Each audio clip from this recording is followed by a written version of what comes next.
health infrastructure is in crisis, with citizens unable to receive the care to which they are entitled. Our social services cannot reach the persons who are in most desperate need. The national security apparatus cannot keep us safe, and we are on course for a record number of murders again this year. We are lacking leadership at the highest levels of government, with Prime Minister Keith Rowley being the most unbothered person in Trinidad and Tobago. We are a nation in crisis. Every ministry is currently failing in Trinidad and Tobago. Tutor's President Martin Lumking has said it was about time Prime Minister Keith Rowley acknowledged that the education system is broken. He went on to say that we foster a colonial education system that promotes elitist ideals, which condemns some of our children to failure, and which neither caters to the needs of some of our children nor the nation as a whole. One of the major issues that he highlighted is that teachers are not trained to deal with the needs of students who are not motivated through conventional means of education.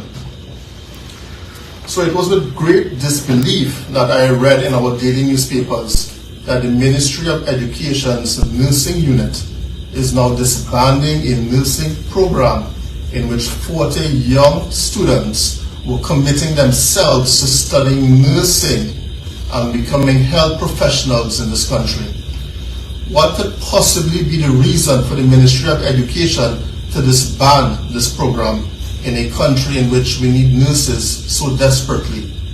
These 40 young women were highly motivated, self-motivated to learn and to serve their country.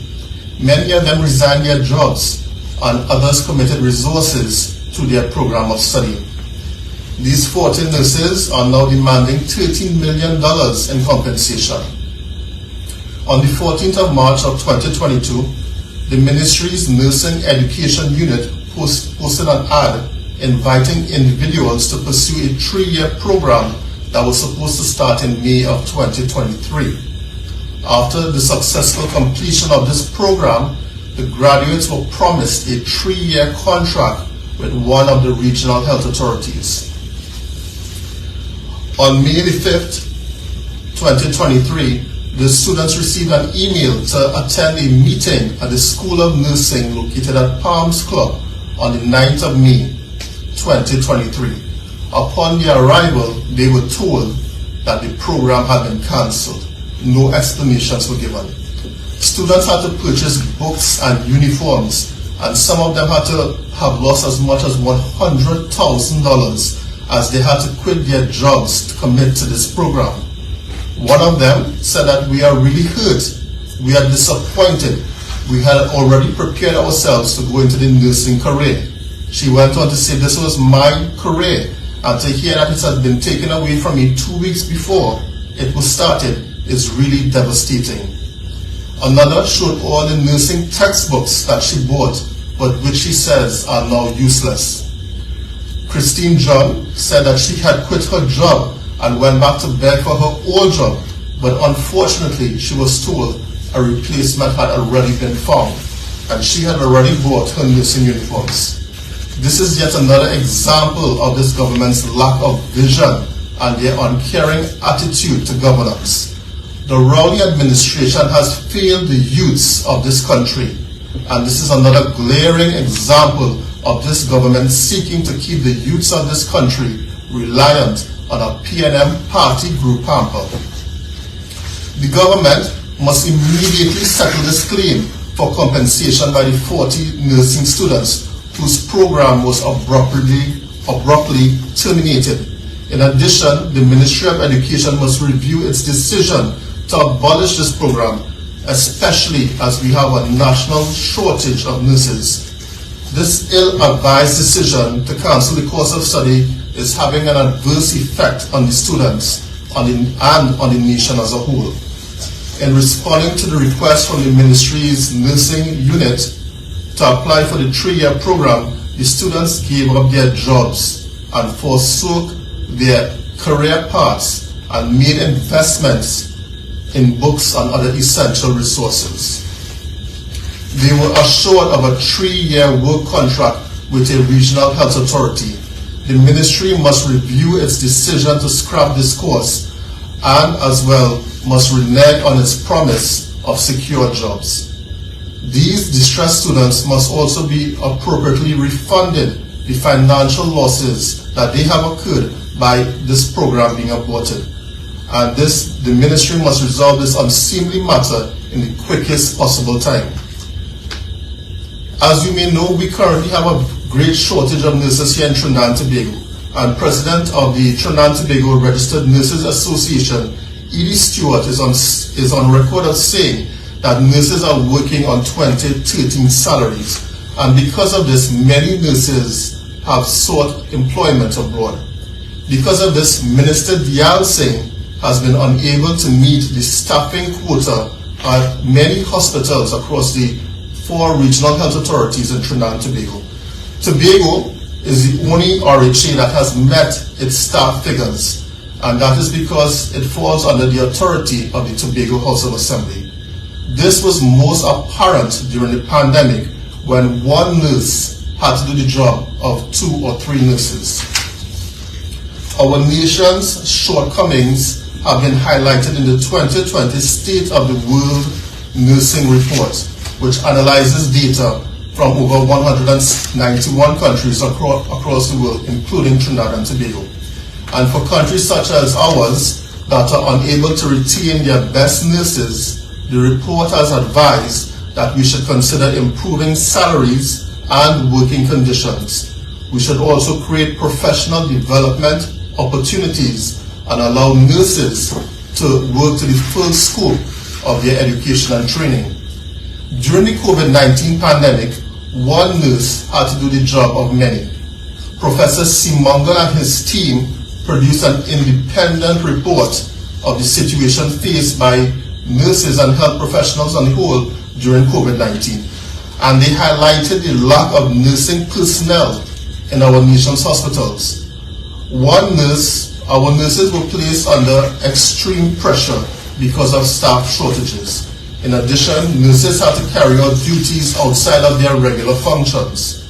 Many complained of overwork to the point of almost exhaustion, and that the workload was severe and took a toll on them mentally, physically, and psychologically.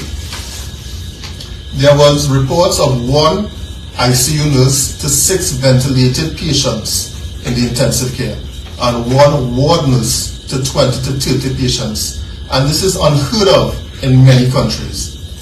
Minister Diyal Singh did not support our nurses during the pandemic, and he does not support our nurses right now. Because of the Rowley's administration lack of support, many of our best nurses have left our shores for greener pastures. Currently, nurses are among the worst paid persons in the public service. And the disrespect continues because they are only given short-term contracts. They are unable to access loans for housing and acquiring other assets. These short-term contracts create great uncertainty and depress the morale of those who are exposing themselves to the greatest risk. There are over 3,400 nurses working on temporary employment contracts in our nation's hospitals and health centers. This is unique to the nursing profession in Trinidad and Tobago, as the TTPS, the Ministry of National Security, and other branches of government are not manned by such a high percentage of contract workers. Why has Minister Diyal Singh treated our nation's nurses in this way? Nurses are unable to get a gratuity payment as well as a pension. As many as 40% of our nation's nurses work under these deplorable conditions, truly third world conditions, and I cannot fault them for feeling abandoned by Prime Minister Keith Rowley and Minister Diyal Singh. Another complaint that nurses have made is that there is no attention to raising the standard of nursing education in this country. They have only heard talk from the authorities of getting all nursing degrees accredited by the Accreditation Council of Trinidad and Tobago. Many nurses have said that they have been unable to specialize in advanced specialties in nursing and have been unable to qualify for higher paying jobs. The Nursing Academy of Allied Health was built by the partnership government in 2013 under Kamla Prasad-Bisesa. At the time, it cost $42 million to construct and was the country's first facility dedicated exclusively to the education of nurses in Trinidad and Tobago. It was truly building human capacity, and it was people-centered development. I call upon Minister Dialsingh to reverse this decision and to end this impasse with these young, intelligent citizens and allow them to follow their passion and to continue their nursing education. Minister Dialsingh must also act with haste to remedy many of the contractual and workplace issues that many of our nurses face. The Ministry of Health has requested, and it was approved, over $600 million in additional funds in the mid-year review, with zero allocation towards addressing these problems faced by our nation's nurses. I ask that the Minister give a firm assurance to the people of Trinidad and Tobago that this will be undertaken. Moving on, I would like to make mention of a recent judgment against this government. As you would all recall, the Rowley administration was recently on the losing side of a Privy Council judgment on the validity of extending local government councillors' terms of office. The majority ruling by the law lords of the Privy Council with respect to the unlawful postponement of the local government election is a triumph of democracy and the rule of law in Trinidad and Tobago. The verdict was a result of Kamla Prasad-Bisesa's decisive and visionary initiative in legally challenging the PNM entrenched autocratic rule. I also commend legal luminary Anand Ram Logan and his colleagues, along with the Advocate for Justice Ravi Bhargav Maharaj and other members of local governments who gave affidavits and endorsed the suit. The Privy Council's judgment is a sharp rebuke against the authoritarian government that has consistently and flippantly undercut citizens' rights and freedoms. The ruling upholds and reinforces the constitutional rights of nationals in the face of a dictatorial and oppressive regime. The Rowley administration has routinely undermined independent institutions, weakened legislation to secure parliamentary passage, and ignored citizens' concerns, and generally refused to be transparent and accountable.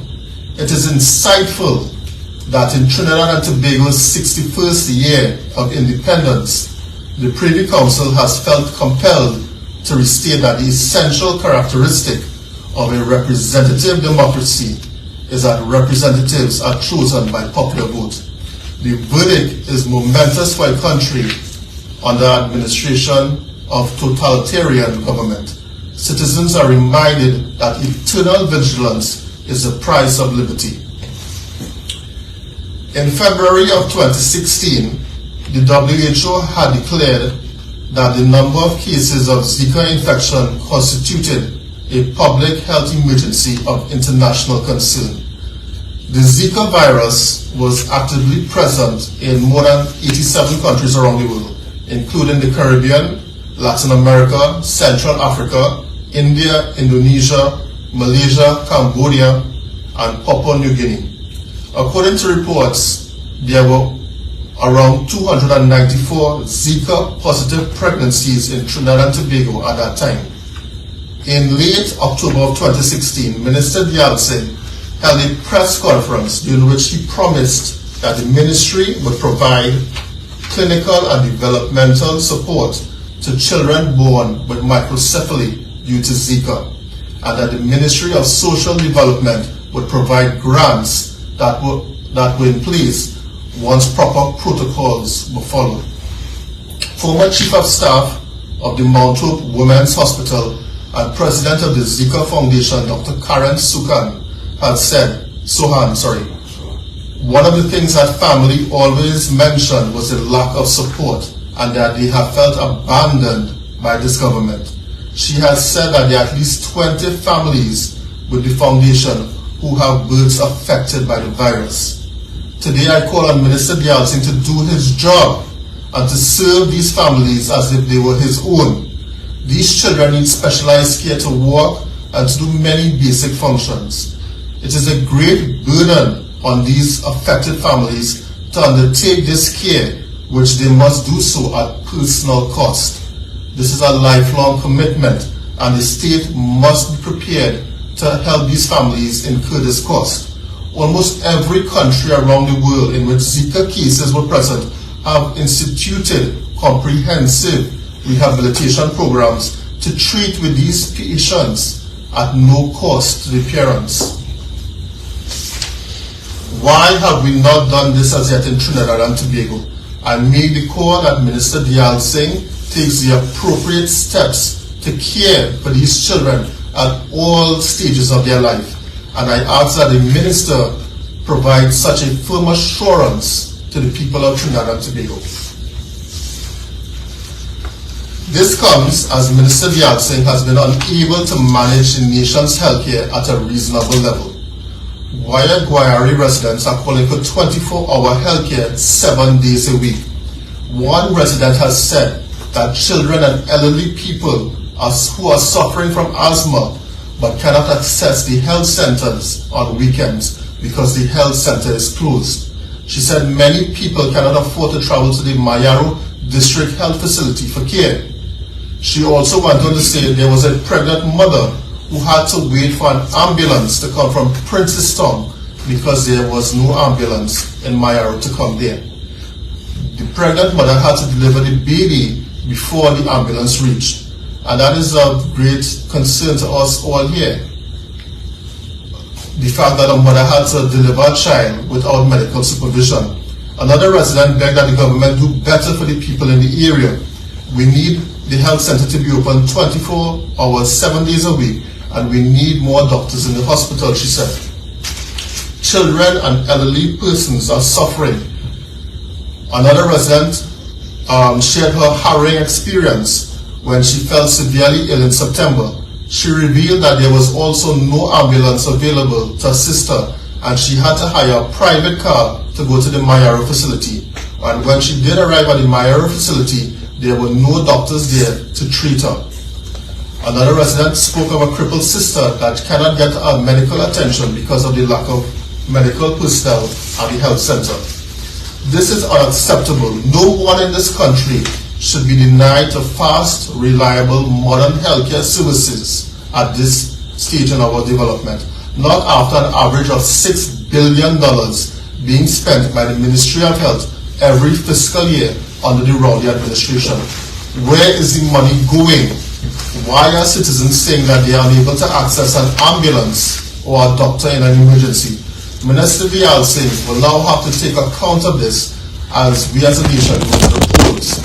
Minister Dayal Singh should also take a page out of the partnership's initiative of extended hours at our nation's healthcare centers.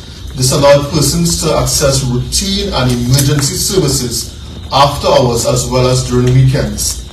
Minister Dayal Singh has demonstrated that he has been unable to provide quality healthcare services to citizens in the southeast of Trinidad, despite enormous sums being allocated to the Ministry of Health. I call upon Minister Dayal Singh to insist that a thorough and time-bound review be conducted to ensure that there is no reoccurrence of these gross failures in the regional health authorities. I ask that the Minister also provide this as a firm assurance to the people of Trinidad and Tobago. And lastly, I would like to speak a little bit about childhood obesity.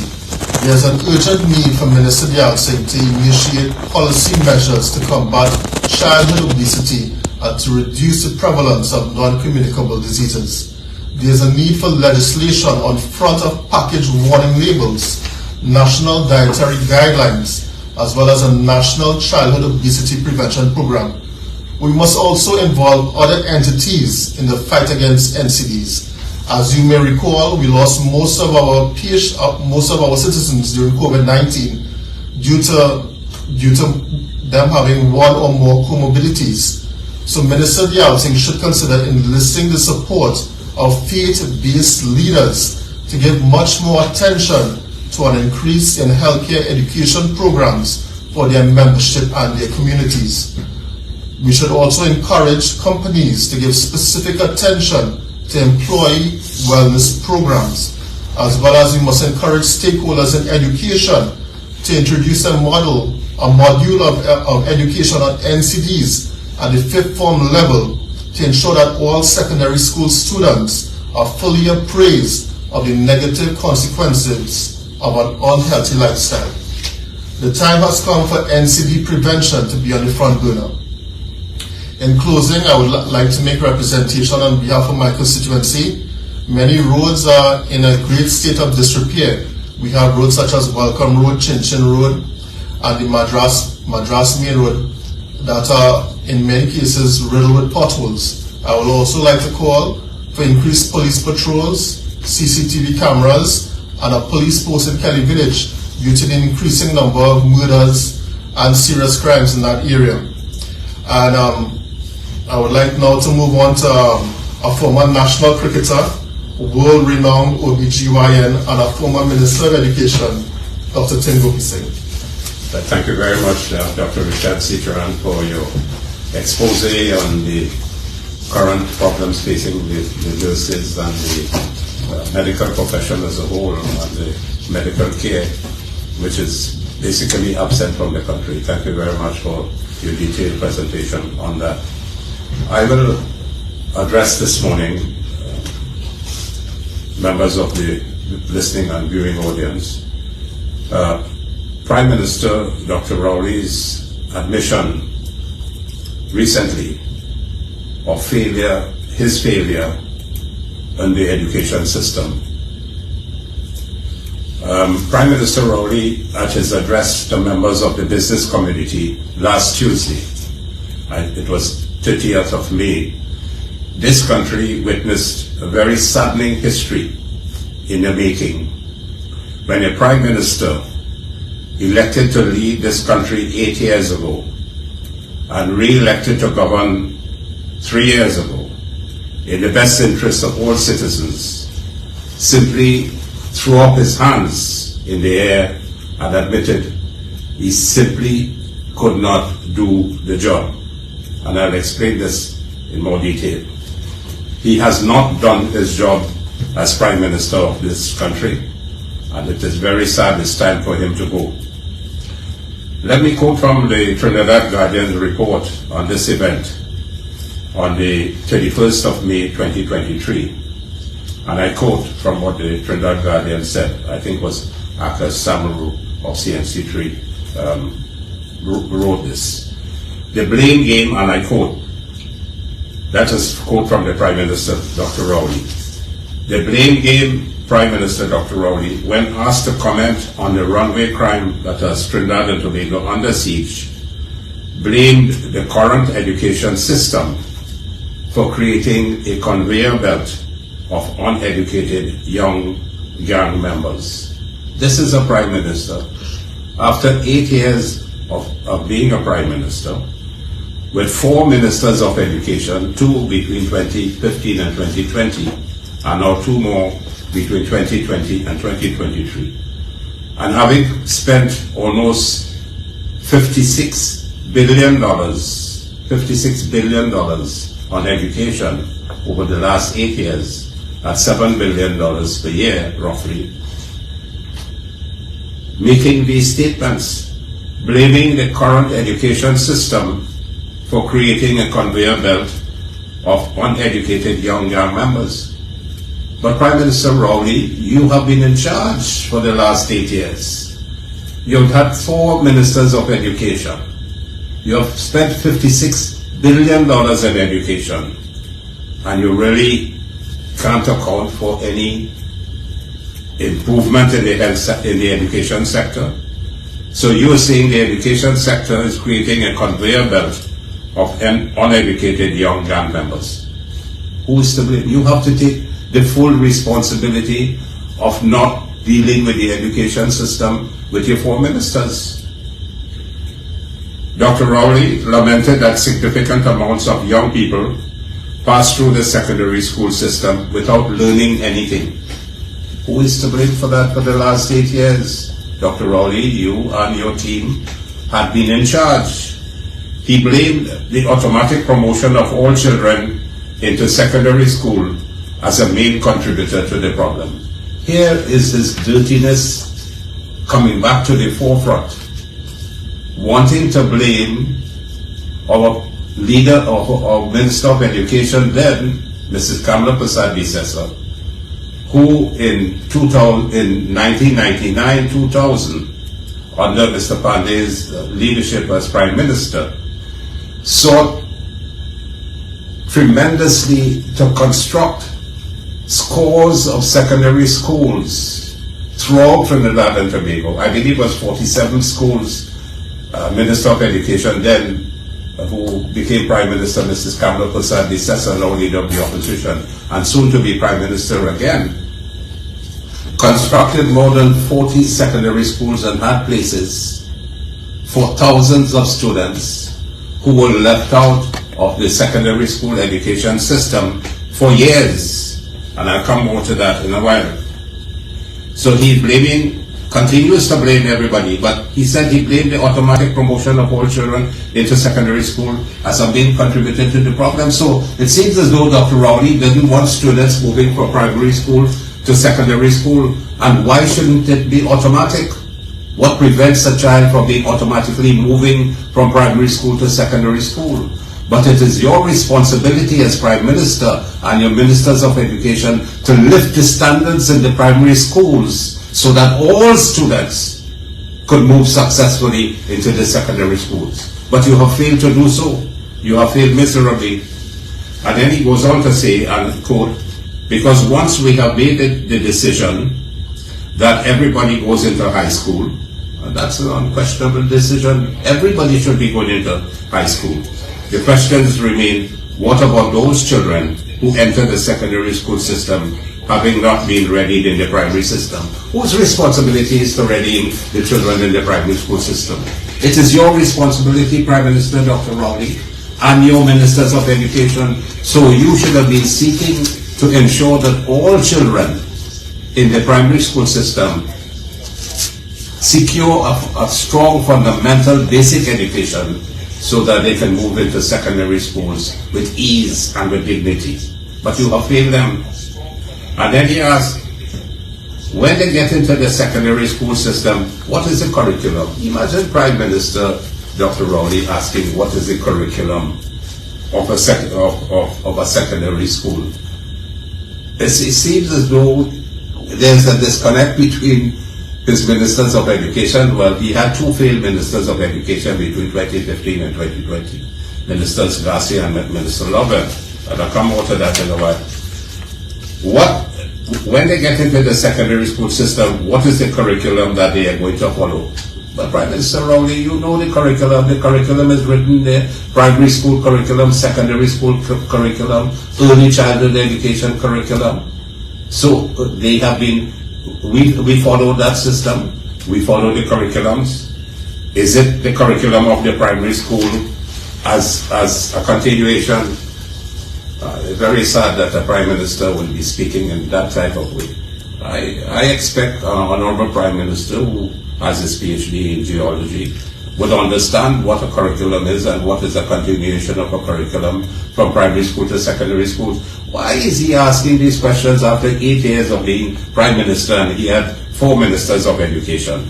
And he goes on to ask, or the curriculum of a secondary school that they can't cope with. Who is telling you that the students can't cope with the curriculum of the secondary school? It is under your administration that the secondary school curriculum had not been kept apace with the education system, and students have been faltering.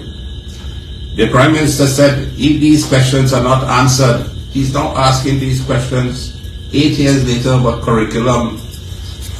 This country will continue to face the issue of young men coming out of the education system totally unprepared for a responsible life. He said, if these questions are not answered. The questions have been answered, Prime Minister. You have failed. You have failed, and your 4 Ministers of Education, 2 in 2015 and 2020, and 2 now are continuing to fail.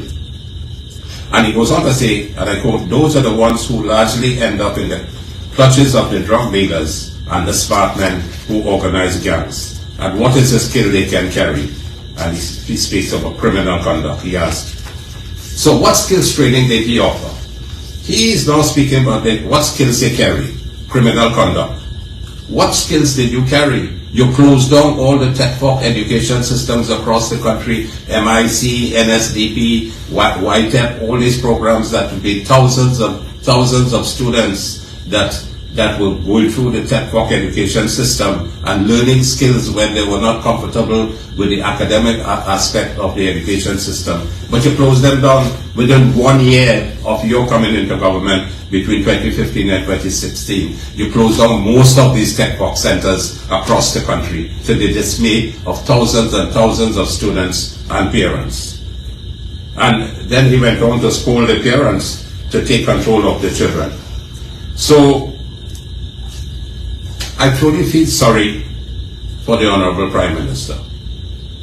Prime Minister, I feel the shame for you, because your comments there on the Tuesday breakfast meeting are very saddening when you as Prime Minister, after 8 years of governance and leading the country and having spent 56 billion or more on education, you are asking these questions now 8 years later.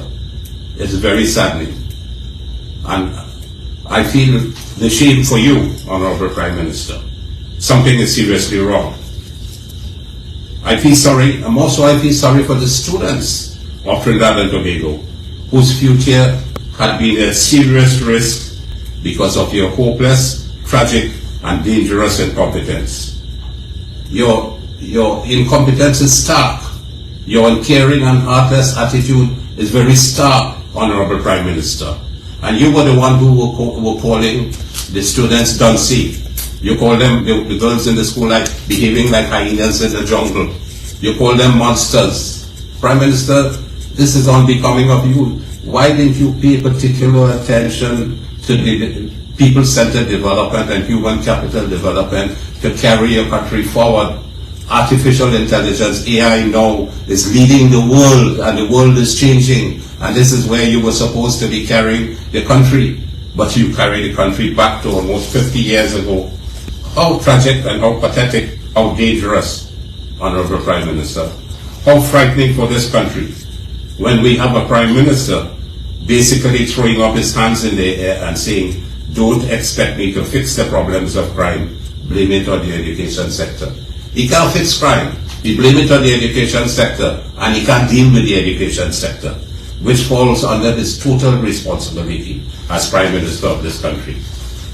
He basically admitted that he has no plans, no competence, no humanitarian empathy, no intention of governing this country by implementing policies and programs to curb crime and violence among the youths.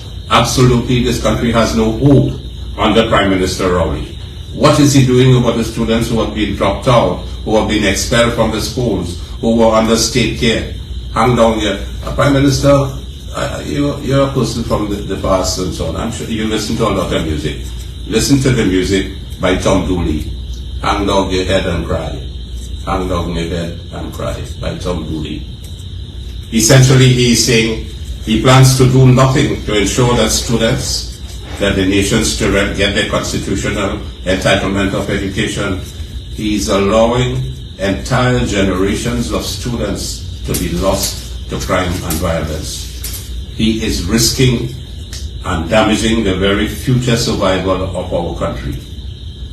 In so doing, Prime Minister Rowley has already set the stage for this country to be overrun by gangs and criminality in the next 2 decades. The people of Trinidad and Tobago are saying they're frightened. Look what has happened to Haiti, where gangs and violence have taken over the management of the country. And people are fearing that this could happen to Trinidad and Tobago under Prime Minister Rowley. He has totally abdicated his responsibility as Prime Minister. Citizens are frightened, scared, unhappy, and leaving the country by thousands. Thousands are leaving this country. And there he goes blaming parents, teachers, the denominational boards, the United National Congress, Mr. Kamala Prasad Bisesa, and every single body he's blaming, but not himself. May I call for Prime Minister? You are to blame yourself. What a sad, pathetic admission of his own incompetence. He has once more fallen down on the job. And this is the person who is coming to you, every citizen in this country, saying he wants you to continue running this country. You must tell him no. You must make a strong statement and reject the Honorable Prime Minister at the moment coming to tell you, to ask you to re-elect them. Is he and his government for whatever in the future. He must be totally rejected because he has done tremendous damage to this country, done damage in almost every aspect of life, which crime is at the worst. We are ranked number 6 in the world as the worst country in crime. So, Prime Minister Rowley, I'm sorry to say that you really should hang your head down in shame. Apologize to the nation's students, the principals, the teachers, the parents, and then resign immediately from office. Call an election now. Call the election, let the people decide if they want you, because they really don't have any confidence in you anymore. As Prime Minister is supposed to devise policies, any Prime Minister is supposed to devise policies and programs to tackle every single problem in our country, that our country faces. This is the job of the government. This is the job of cabinet. This is the job of every minister in your government. And that is your job overall, Prime Minister, to manage what your ministers are doing or not doing. Let me just briefly mention an editorial of Saturday Express, Saturday the 30th, Saturday the 3rd of June, that's yesterday. Dropping the ball on education. This is the Express newspaper, and it states, we recall a comment made by Independent Senator Hazel Thompson-Addy 4 years ago, that is 2019, when as a member of Parliament Joint Select Committee on Human Rights, Equality and Diversity, she wondered if the authorities had been in slumberland on the issue of school dropouts. That's 2019, 4 years ago. One of the independent senators, and this was stated at a JSC meeting, and the chairman of the proceedings of that 2019 Joint Select Committee was the present Minister, Dr. Nian Gatsby-Dolly, now Minister of Education, then Minister of Community Development, Culture and the Arts, who called on the ministry to establish a robust, high-quality research department with dedicated staffing to procure data to inform a policy framework to tackle the lingering problem. And she was strongly supported in that recommendation by the then our opposition Minister of Tertiary Education, Minister Faisal Karen, himself a former Tertiary Education Minister. This is the editorial of the Express yesterday. And it states, in place of rigorous analysis and creative solutions are speculations about the link between school dropouts and criminality, ideological wonderings about the pitfalls of education for the masses, the enormous government expenditure on the education sector, 56 billion in 8 years, and a snowballing narrative about poor parenting.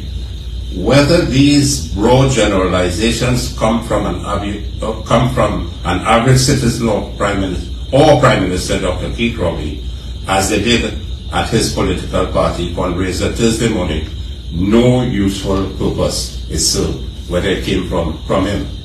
The public conversation will be made more productive, we venture, by focus on the robust, high-quality research department with dedicated staffing called for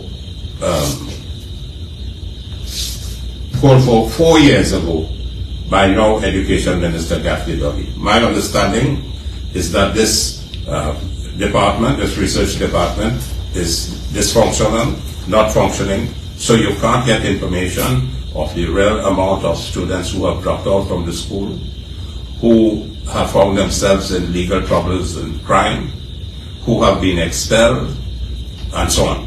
The figures are not there. And this is a very easy thing to do. You have 450-something principals in primary schools, and you have about 125 principals in secondary schools, and you have a number of school supervisors. You can get that information in a week if you're really strong with management. But this government is totally incompetent. So the editorial ends.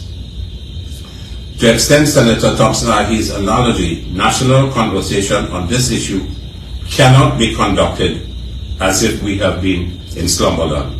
To do so will be to sleep while our future falls in a hail of bullets. In other words, the editorial is saying, get on with the work, Prime Minister Rowley. Do what is required. Find out why this is happening. If you haven't done it for 8 years, find out now. So, this was the Prime Minister now who came in February 23, 2016, just a few months after taking office, saying the education is failing. When the People's Partnership Government, under then Prime Minister Mrs. Kamala Prasad Bisesa, made some tremendous gains in the education system and carried Trinidad and Tobago to being parallel to some of the most developed countries in education, alongside Hong Kong, Singapore, Finland, South Korea, Japan. We were paralleling them in terms of our performance in the education system. And then 6 months after, he comes in and says the education system is falling. We had confirmation from President of the United Nations Secretary General Ban Ki-moon, who said at a CARICOM Prime Minister's meeting that we were the first country to achieve universal early childhood education. We were the country that was praised by the United States presidential candidate at that time, Mrs. Hillary Clinton, for our work in the education sector. So, the Joint Select Committee in January 2021 revealed 46,770 students, both at the primary and secondary school, had never logged on to online learning platforms. The data-driven policy interventions have never been implemented. Dropouts engage in high-risk behavior, the delinquency, crime, violence, alcohol and drug abuse, and suicide. We know that happens with dropouts. So why are we not ensuring that we have a reduction in the dropouts? The Prime Minister went on to say, these students are those who largely end up in the clutches of drug dealers and the smart man who organize gangs. And what is the skill that they can carry? So, today, Prime Minister Rowley says today, everybody is going to the system. The system is not ready for everybody. What is the system he's speaking about? The education system. The education system is not ready for everybody. Everybody going to the system. But what has he done for the 8 years to correct that system? So he single-handedly, with his two grossly incompetent, incapable ministers of education at that time, Minister Garcia and Lovell, despitefully, hatefully dismantled almost every successful education program and policy the Kamala Prasad Bisesa People's Partnership Government implemented. And they did most of that in the first year of coming into office in 2016. They reversed the primary school curriculum, which had the teaching of morals, values, ethics, citizenry development, character development, agri-science, music, dance, drama. They removed all those things from the primary school curriculum. They removed the continuous assessment component program, which almost 5,000 educators on 2 national meetings, conferences, which the government, our government during that time brought together. National conferences lasting about 4 days. Each one of these lasting about 4 days. And 8 educational district meetings to gain an insight as to where we go. And they recommended a continuous assessment program for the students in primary schools to move into secondary schools, and which would have given a lot of support to the existing SEA by taking away 30%, making sure that the students have about 30% of the marks before they go into SEA by being assessed in standards 3, 4, and 5. This was the recommendation of almost 5,000 educators. In 1 year, in one fell swoop, they disbanded that entire thing. I'm now beginning to question what is the SEA, what we do over the SEA. So they reversed the primary school curriculum. They did nothing about improving the secondary school curriculum, which we had continued, which we had brought into place in 2014. They scrapped the laptop programs. They scrapped the 402 homework centers. They removed the teachers, the facilitators, substitute teachers, the moderators. They removed all these teachers from the school system. They are unable to fill the vacancies in the nominational schools and deans of discipline. They promised the purchase of textbooks. They never bought textbooks for these students, and since Mrs. Bissessa as Prime Minister then, Mrs. Kamala Prasad Bissessa, ensured that we purchased 2 million textbooks for our students in 2014. Every child in every school, every child in every class, in every subject, in every school got a textbook. And that was the commitment to education that Mrs. Kamala Prasad Bissessa had as Prime Minister of this country. To human capital development, people-centered development, and students came first. Well, everyone knows they scrapped the laptop and the ICT program. They fired the ICT technicians. They reduced the staffing in student support services like behavioral psychologists, clinical psychologists, psychiatrists. All these were so important. Mrs. Bissessa had ensured that we moved these student support services, quantum of professionals, from 300 to 700 of them, so that we could have staffed the schools with the clinical competence of these professionals in behavioral psychology and so on. So they scrapped that. They brought it back down to the 300 from the 700 that we had put in there. They sent home health and safety officers, which would have assisted in reducing school violence. And of course, we know that they stopped the construction of 70 schools, which we had at various stages of construction. So, ladies and gentlemen, this Prime Minister Rowley, Dr. Rowley's government, should be ashamed to speak about education. They would want to make the excuse that the pandemic caused a lot of students' education levels to falter.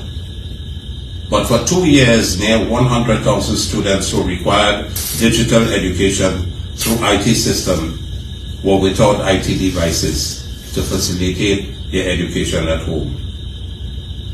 Many whose homes had no internet connectivity because they couldn't afford it anymore. And therefore the students, and some with connectivity, who had to pay a lot of money more, which they did not have, so the children did not receive the education. And even after 2 years in the pandemic, more than 50,000 students were still left unable to receive any education from the information technology process. And this Prime Minister, Dr. Rowley's government, shamefully asked the private sector to help them with laptops purchased. So here was a Prime Minister saying that, Prime Minister, why UNC giving students laptops for donkey-head children? You remember that? And then now he had to turn around begging the Prime Minister, the private sector, for laptops for the students. What did he do with the money? Why he couldn't purchase the laptops for the students, 100,000 IT devices at less than probably 1,000 for one? That would have been $100 million. Why could he spend that money to make sure that these students have their devices, but he left them on their own? You all suffer, children. Don't bother with that. We're taking care of you, but with no care. And so that is one of the biggest shames that you could have for any country, but to have to beg private sector as a government, while for 2 years students were suffering for lack of education.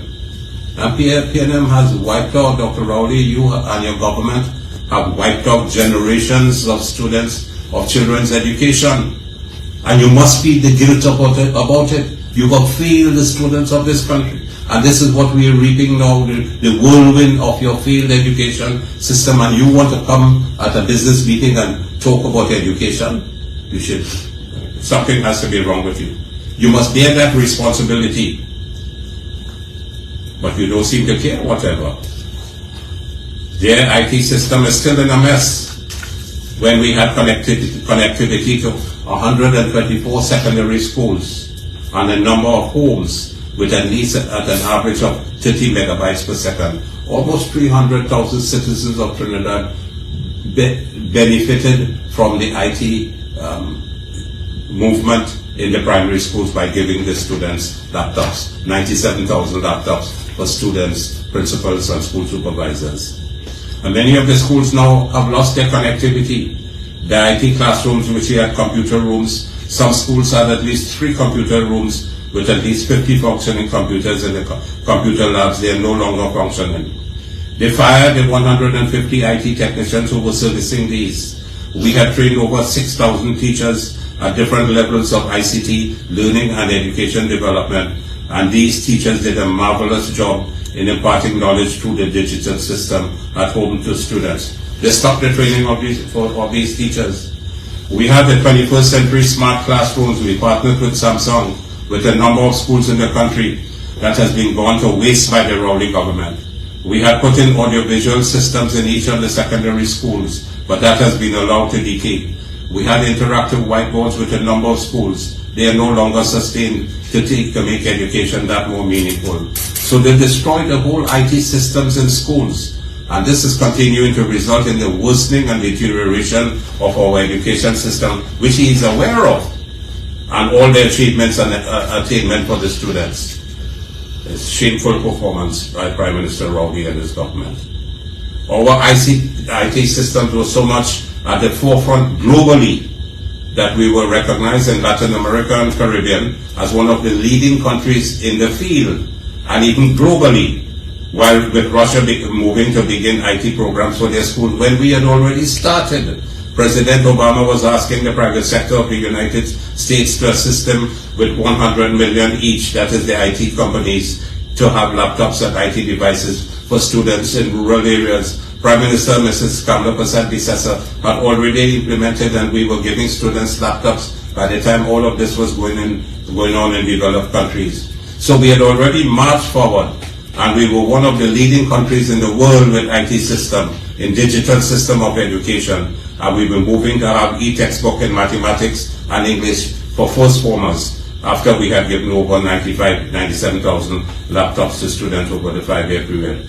And some of these students who received them still have them. They are the world of work. And they're very grateful to Mrs. Kamla Persad-Bissessar and the PP government for this. Whenever you meet them, the students say how happy they were to receive it. We became the center, Trinidad and Tobago became the center of a virtual education system called Virtual Educa for Latin America and Caribbean.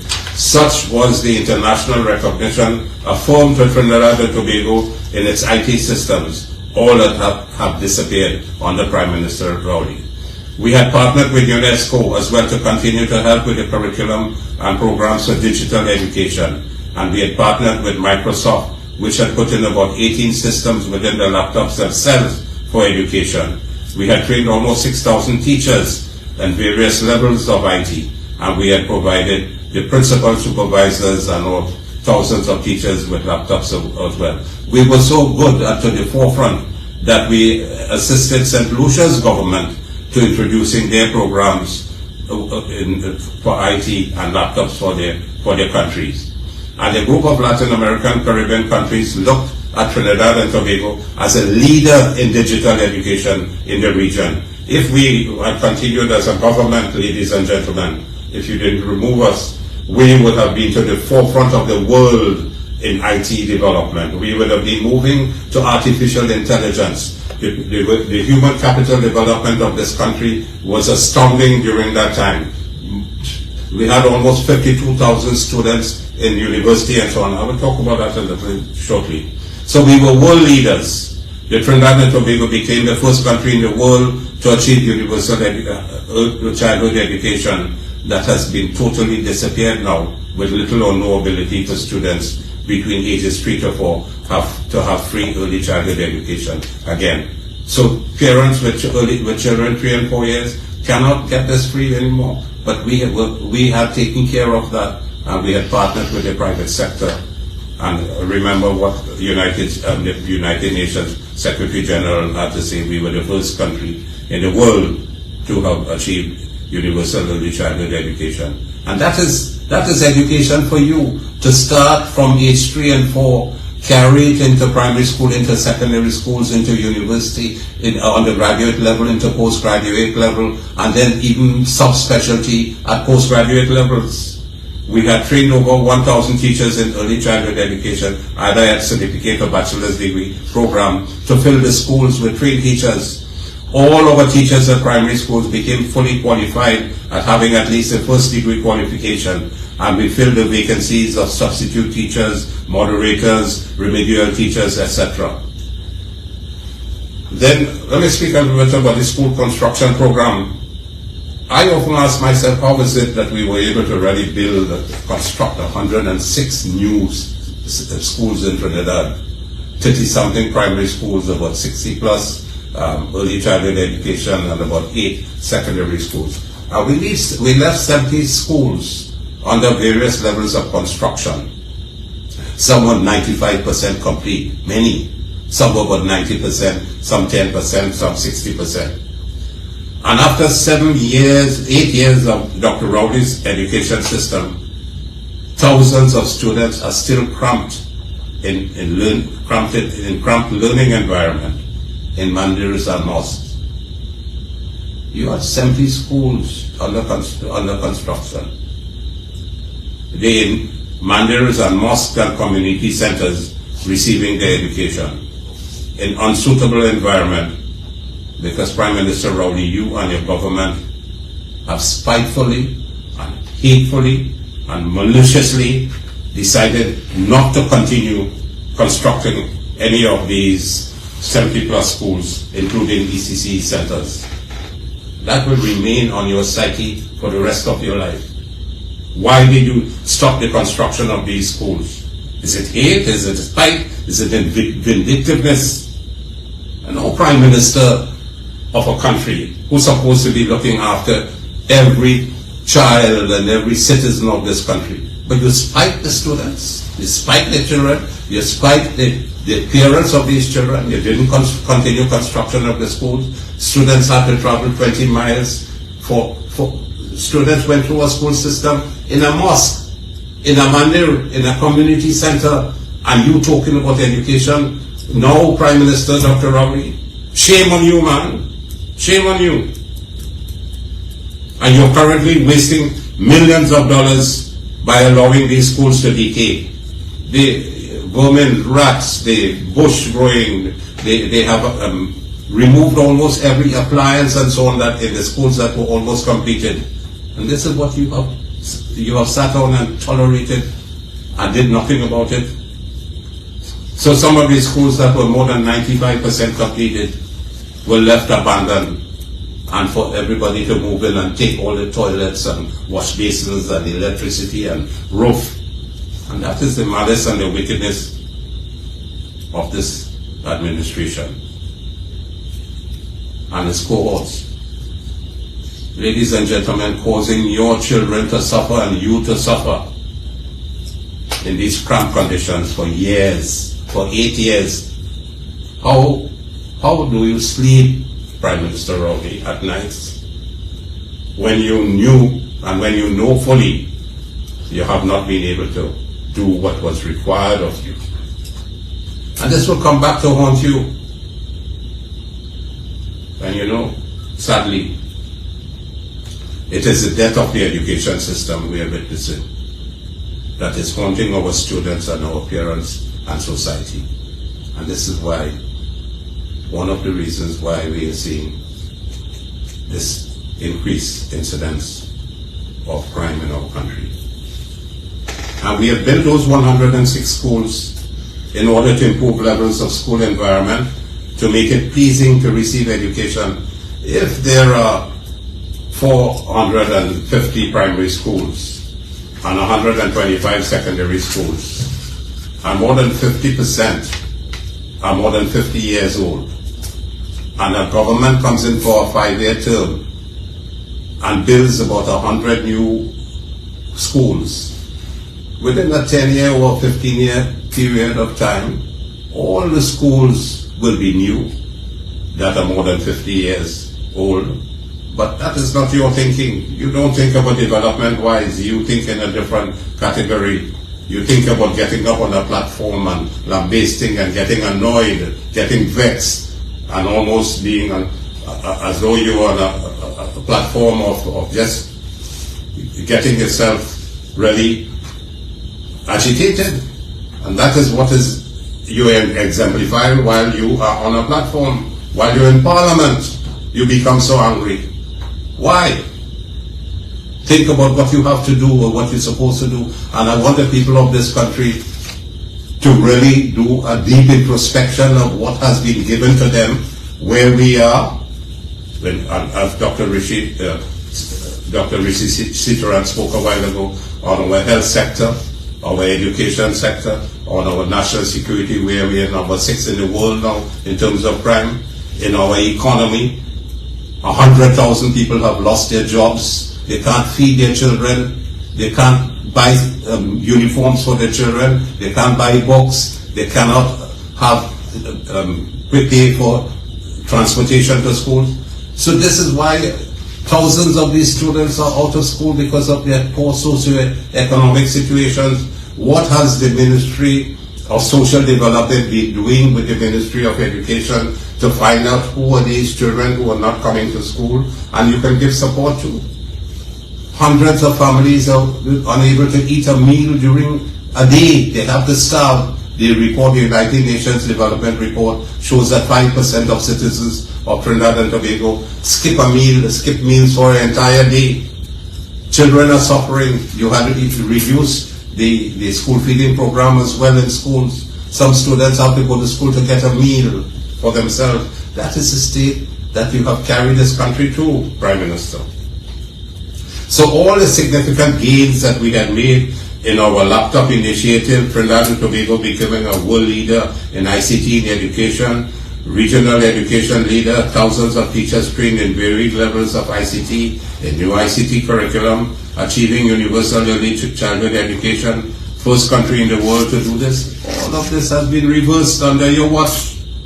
We had significant improvement in literacy and numeracy, significant nationally and highest academic performance in the history of Trinidad and Tobago in all 3 examinations, the SEA, CSEC and CAPE in 2014. All 3 examinations, we had the best academic performance under Mrs. Kamala Prasad Desasa's People's Partnership Government ever in the history of Trinidad and Tobago in 2014. And we bettered that in 2015. And approximately 3 out of 4 students were then getting more than 50%, and 2 out of 3 students receiving more than 60% in SEA passes. When we came into office, almost 2,500 students were not securing 30% or more. And when we demitted office, only about 200 were not getting 30% or more. So we brought it down from 14% to less than 1%. When they got into government, within 1 year, 14% of the students, again, were not securing 30% or more. And of course, last year we heard in 2022, 9,000 students failed to get a pass in the SEA examination. That is performance for Dr. Rowley and his team of 4 ministers of education and his government. We hired 2,000 new teachers between 2010 and 2015. And we gave out approximately 2,000 scholarships awarded an additional scholarships to Cape students during the 5 years. We expanded the Caribbean vocational qualification CVQ at secondary level from 42 to 102 schools. The holistic development of students prepared them for potential workforce. 1,000 participated in Caribbean vocational offerings at secondary schools. We had diagnostic and neurodiagnostic testing of children in special education. We paid special emphasis on children with special education. We were assisting 14 private institutions looking after children with special needs. And the government has 10 of its own. 24 schools were looking after students with special needs. We introduced the CAC component, which they removed. We improved physical education, music, drama. We improved the PAN in the classroom to so many more schools. We had 16-piece and psalms in most of the primary schools and secondary schools. We had special music rooms built. We hired more teachers in music, and particularly in PAN as well, in the school system during our term. We introduced agricultural science, visual and performing arts, and so on, values, ethics, morals. Of course, we improve academic performance. 1 teacher to every 14 students in primary schools, and 1 to every 12 students in secondary schools. Most teachers' vacancies have been filled. Co-curricular and extracurricular activities were increased, including sports in all schools, from 14% in 2010 getting less than 30% marks in SEA, by, as I said before, 2015 less than 1%. So, more students were obtaining more than 5 subjects at CSEC, including CBQ subjects. The maths pass rates improved considerably to more than 57%. The language arts from 38 to 55%, and 94% pass rate at CAPE on units 1 and 2. And 1 out of 9 students writing CAPE obtained scholarships. We improved the infrastructure in schools. Thousands of teachers trained in ICT, pedagogical skills, alternate dispute resolution, mediation, math, science, and language arts. There were management and leadership training for all school supervisors. 99% of teachers in primary schools were fully certified, and school-based management had been conducted in secondary schools. So, we established a strong communication strategy, career guidance programs. They implemented where motivational speakers conducted sessions throughout many of the schools. Career guidance, 2-day workshops, and career fairs have been conducted in all education districts to over 80,000 students in the years 2013, 14, and 15 for Forms 3 and 4 and 5. Parenting education workshops. Parenting Academy was established with support from Student Support Services Division. So we involved the parents in the education. More than 90,000 parents participated in the parenting and workshops that were conducted by the Student Support Services Division. And here it is, Prime Minister. This is why we were able to get better results. You were now decrying the parents and you're blaming the parents, where you should be encouraging the parents to come forward, assist the children, motivate them, have these parenting and education workshops, and so on. But you don't have a clue about what to do. Your ministers don't have a clue. Your government don't have a clue. So, you stopped 400 homework centers. We had established 402 homework centers so that students who were weak and who did not, were faltering during their academic time in class, they were allowed to be able to go into the homework centers in the evening, where you had 2 of the best teachers in the school conducting the sessions for the students. Thousands of students benefited.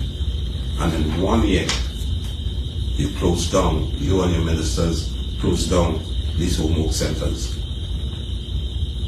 So the wrath is on you, Honorable Prime Minister.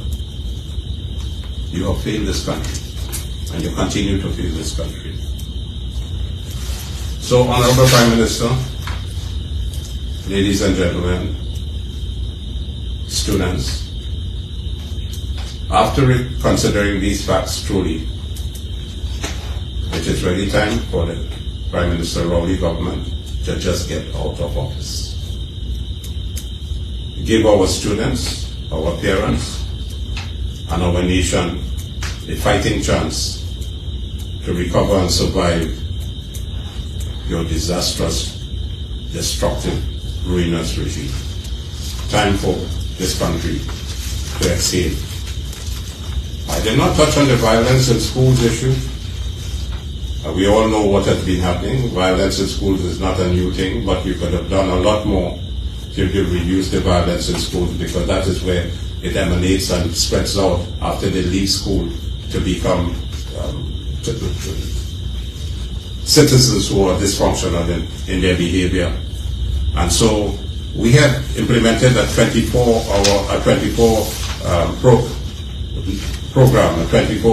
different programs in schools to help with the violence. And it was there for the Ministry of Education personnel to look at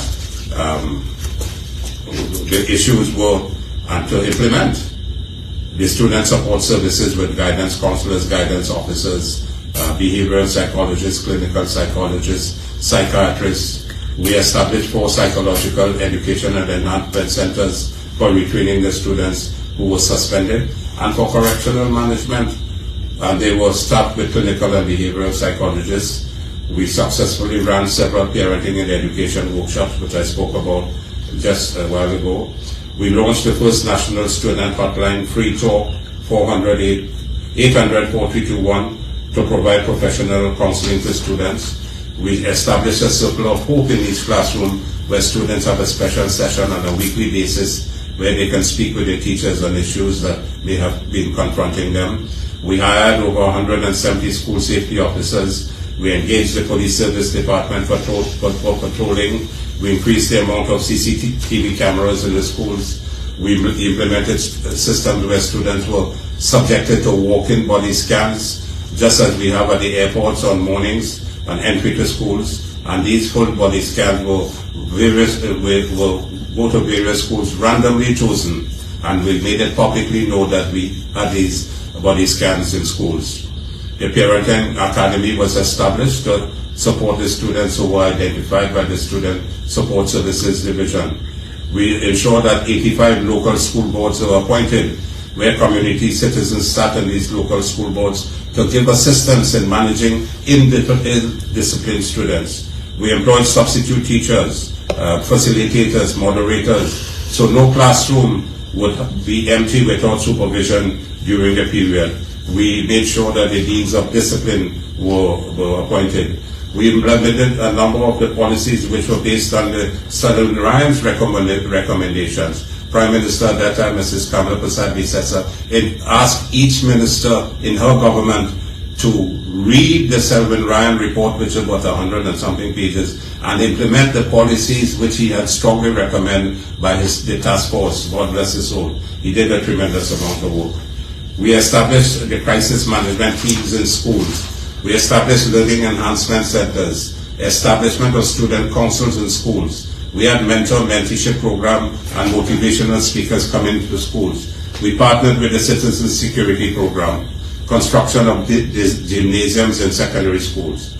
So, filling of vacancies of deeds of discipline, increase of Boy Scouts and Girl Guides and Cadet Force in schools. So, these are just some of the issues that I wanted to bring to the attention of the national community this morning, when we had Prime Minister Rowley speaking on Tuesday to the business community. And at closing, let me refer to another editorial today on the Sunday Express. And of course, the one Guardian speaks today about the Sunday Guardian, UWI 500 million DB campus still unoccupied. The other $500 million institution built there for you and still unoccupied after almost 8 years, and you're still deciding what to do with it. Shame on you. That was built to have law students there trained, because the law faculty was overcrowded in the north. So Mrs. Bissessar's government, Mrs. Bissessar decided to build the South Campus so that the students, you can use it for education purposes. And the editorial today on the Sunday Express speaks about backward ever. And in the last 2 paragraphs, they said, yesterday residents of San Fernando became the latest to venture out of their burglar-cooked homes to join a motorcade in their public demand for safer country. And they went on. Meanwhile, as the country grapples with the problem of school dropouts, which they had raised in their editorial on the Saturday before, and youth involvement in criminal gangs, the Prime Minister shockingly suggests that things were better in the old system when the privilege to go to high school was limited to a few, resulting in less waste. Imagine the Prime Minister going back to a privileged few getting education. The editorial continues. As a leader of the political party whose proudest boast is its expansion and democratization of education, the discovery that Dr. Rowley harbors such views as an excuse for his government's failure to effectively manage the education system is simply astounding. Such outdated thinking, which is an old system where the privilege to go to school was limited to a few, this one. Such outdated thinking explains why we are stuck and going nowhere fast in a world that demands the ability to see around the corner into the future, to be of nimble intelligence, and to approach every problem not from the perspective of inadequacy and victimhood, but from a position of confidence to craft and implement solutions. Thank you very much, Editorial, for bringing this out today in terms of the relationship of Dr. Rowley's thinking. So, as I close, the People's National Movement has abandoned meritocracy. They have lowered the standards in education. Thousands of students are failing, dropping out. They have curtailed expenditure on the GATE program. Less students are receiving undergraduate training. Less citizens are receiving postgraduate training. You have decimated the education system. You destroyed generations of students' lives. The guilt is on you. And now you have engaged in secrecy, students' publication of the SEA results. Parents have to go to court to get their students' performance in terms of how they place in the country. And I want this country and the denominational boards, when Prime Minister Rowley is now beginning to speak over the privileges and the elite few in the education system, watch it. There's a motive behind that. Is he going to interfere in your concordat? What about the 20-member team that has been appointed by the government to investigate matters relating to the SEA and the concordat? And I want this country to look out for those recommendations coming out from that team. The Prime Minister must come clean, the government must come clean on what they mean for the SEA examinations. What are they going to interfere with the concordat? There are 17 different denominational boards in the education system. I warn you today and advise you to be very cautious of this government and the hidden motives and agenda. Ladies and gentlemen, thank you very much for the opportunity for me to converse with you on these matters related to education. Thank you. So I don't know if we have any questions from the media. Morning, Dr. Goopeesingh and Dr. Morning, Seecharan. Alexander. Shifting a little bit, going back to your election goal, and in view of everything you all have said about the feelings that you perceive in health and in education, what is your view of the Prime Minister's prediction, which he gave last week, of looking for the UNC in the upcoming election? That's the first question.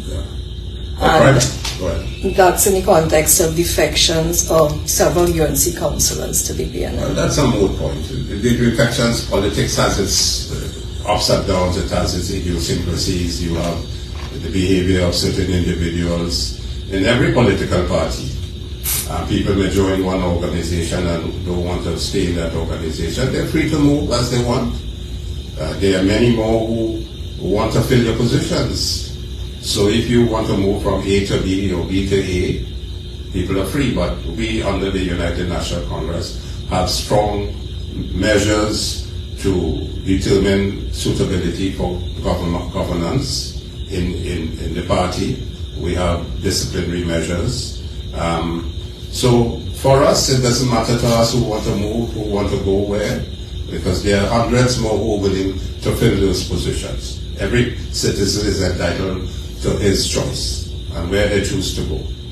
And Dr. Rowley, now in terms of his talking about victory and so on for his party,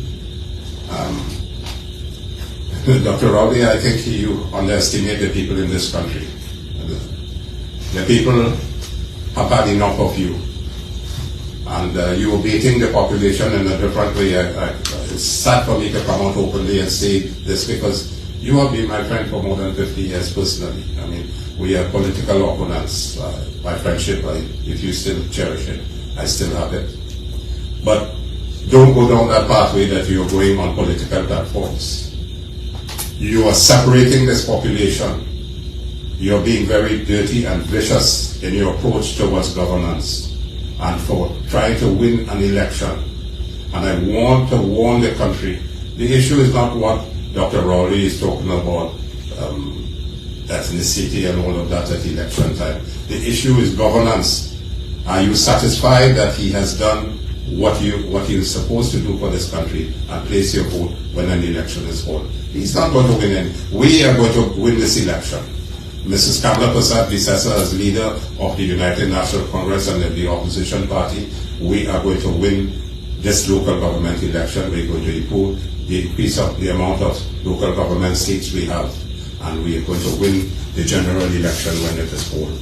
People are fed up, and we are moving purposefully. We are prepared. We are continuing to prepare as an opposition party to take over the reins of governance in this country. Mrs. Bissessar's leader of the opposition has begun to explain to the country what are her plans in terms of when she becomes Prime Minister again, the governance issues. She's beginning to tell this country about a national developmental strategy. She has enunciated it in national security. She has enunciated it in health, in education. And she has a team around her that will be able to bring relief to this country from 8 years of PNM, Dr. Rowley's misgovernance and hurt and pain to thousands and thousands of citizens in this country. He has brought this country down on its knees and people in widespread suffering. They will not vote for you, Prime Minister Rowley. You will be in shock. But I think you know it, that people are not going to support you. But with the bravado or the upfront on their political platforms, that is not going to help you. You're going to be found wanted. Specifically on the San Fernando Corporation area where Mr. Marcus Godari is leaving UNC. Yeah, well, he's he's free to any leave. Concerns there because UNC is the party continues. We have, after last night, the leader of the opposition with a team, which I'm a member of the team, which are screening, we screened hundreds of candidates already. Last night up to 4 this morning, they were screening, and we screened, and the screening continues. Hundreds have applied to be part of the United Nations. Are we seeing any signs of PNM persons crossing or indications? Any signs of PNM? Any signs of members of the PNM among your nominees? No, I don't want to make any public statements on that, but this is still private and confidential until the leader of the opposition announces the candidates for the local government election. But we have very, very distinguished and very qualified and dignified and hardworking citizens of Trinidad and Tobago who have applied to be members of, to be councillors and aldermen as well. In fact, one constituency, there were about 19 applicants for alderman position.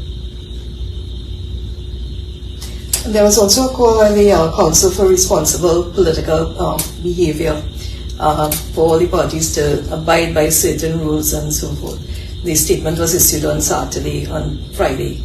You are aware of that, Dr. Vishnu Raghunath's council? I am not. One that he chairs? I'm not privy to that information as yet, but I'm sure when it is brought. They call for the parties to adhere to certain forms the party or behavior. United National Congress always adheres to the principles and practice of fair elections and with dignity and with professionalism. Our party stands very tall in terms of respect for the process of elections, and we always at the forefront of maintaining that dignity and professionalism. And this is why Mrs. Bisasa had no problem when Dr. Rowley in 2015 called for observers, which he's refusing now. She gave way to that. She in fact said, yes, if you want observers in 2015, here are your observers. But the same observers we are asking for now, he's refusing. I don't know what he has to fear. Probably there's something up his sleeve that he's fearing. So this is the type of governance we have. One day you're saying this, and another day you want this. This is why he's classified what, unfortunately, what Prime Minister Malik has said then. It's very sad when a former Prime Minister, God bless his soul, could have said the things he had to say. And still you, after 8 years, you continue to mismanage the country and allow the country to move down the dangerous, precipitous pathway coming close to what Haiti is at the moment. If we don't check ourselves and citizens of Trinidad and Tobago, be critically aware of where this country can be taken under Dr. Rowley. Down the precipice, close to what Haiti is at the moment. The PNM is campaigning on local government reform, they indicated. You all have specific plans as well as the issues you are articulating here? Well, I think the party has been dealing with it at that parliamentary level, and I am less qualified to speak about that. The political leader and the minister with the portfolio for local government and the members of parliament who spoke on local government reform will be able to speak more on that. But we remember Mrs. Bisasa made a major, when she was Prime Minister, major local government reform when we introduced the issue of aldermen based on the amount of popular votes. And in some constituencies, you can have 4 aldermen if you win the majority, more than 50% of the votes in that area. So that was part of the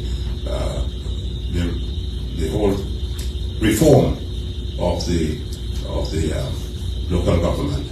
But the other aspects of the property tax in our party is very strong. We want no property tax. The people are already impoverished, and you cannot continue to tax them. Remember, Mrs. Kamala Prasad-Bisasa's party, the People's Partnership Government, it introduced no taxes in 2010 to 2015. And this government, under Dr. Rowley and Minister Imbert as Minister of Finance, have introduced taxes upon taxes and taxes, corporation tax, this tax, raised prices of gasoline 4 or 5 times, reintroduced food tax VAT on food items. They're not paying the organizations which are supposed to have the refunds for the VAT. They're not paying them. So 7 billion outstanding. So this government has failed and continue to fail. What's your view of the local government minister's statement that it takes cash to care? That was stated today in the article in the Guardian. That the Minister of Local Government? Yeah, he said on the basis of rationalizing the property tax and, you know. Yeah, I see them more millions for local government. I want to tell Dr. Minister Ravi and the government that once the people elect the United National Congress, that will be a thing of the past. Even though they are hell-bent on bringing this property tax, they say now is not the time, and in the future is not the time. The people are overtaxed at the moment. You have to run this country efficiently, financially. Develop the sectors that have to be developed. Diversify the economy. improve the production of oil and natural gas, bring the energy sectors of the areas in Point Lisa, all these 7 plants that have been closed down, bring them back up to working properly, and bring more foreign direct investment into the country. You don't need to continue taxing the population. This is a no-no. So let Dr. Ravi continue to hallucinate in his mind about this property tax. The people will not support the PNM, they will not form the government, and there will be no introduction of any property tax. Thank you very much. Well, ladies and gentlemen, this brings to an end our United National Congress Opposition's press conference here at Charles Street in Port of Spain on this morning of Sunday, the 4th of June, 2023. Thank you very much for listening and being with us.